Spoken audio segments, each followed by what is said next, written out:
Hello, I'm Dr. Barbara Haas, currently the Dean at the School of Nursing at the University of Texas at Tyler. I also work with FitSteps behind the scenes, overseeing the research that is done. I've been involved with the organization since 2001 when it was started. That was the same year that I finished my doctoral work, and my dissertation research focused on the impact of exercise on quality of life and cancer-related fatigue. So here we are, 20 years later. Cancer-related fatigue is still a frustrating, common problem in cancer. It impacts 80 to 95% of all persons with cancer. It can be associated with the cancer itself or the treatments that we use for it. It's associated with surgery, chemotherapy, radiation therapy, immunotherapy. All of these contribute to cancer-related fatigue. The fatigue that's experienced is overwhelming. It's not a typical fatigue that we feel from exercising, working hard in the garden, getting good night's sleep, and then waking up the next day. Cancer-related fatigue is pervasive, and sleep does not help. For most people, it will be temporary. However, some people experience cancer-related fatigue for months or even years. And there are other things that contribute to the cancer-related fatigue or fatigue in general.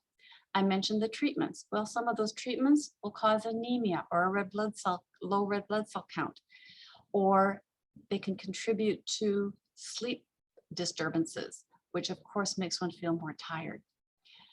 Sometimes the cancer or its treatment impact nutrition and the ability to eat well. That can contribute to fatigue.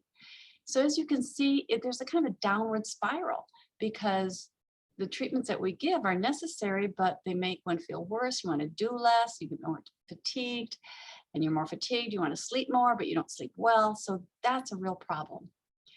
Sounds formidable, but we have learned some things in the last 20 years, and there's some good news. First of all, if one is experiencing cancer-related fatigue, you should talk to your oncologist and or healthcare provider about that because they need to rule out underlying contributing factors. For example, I mentioned the anemia. Perhaps one needs an iron supplement or an infusion to combat the anemia. Perhaps there's a medication that you're taking for a different condition that might be causing fatigue, and that could be altered. Or there might be something for sleep that could be done.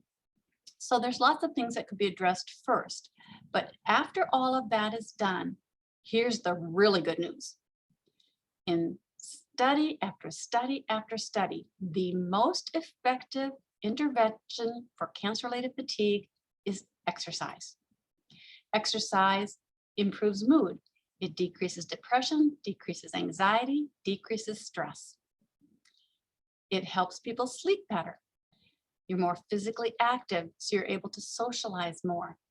And that all contributes to an improved quality of life.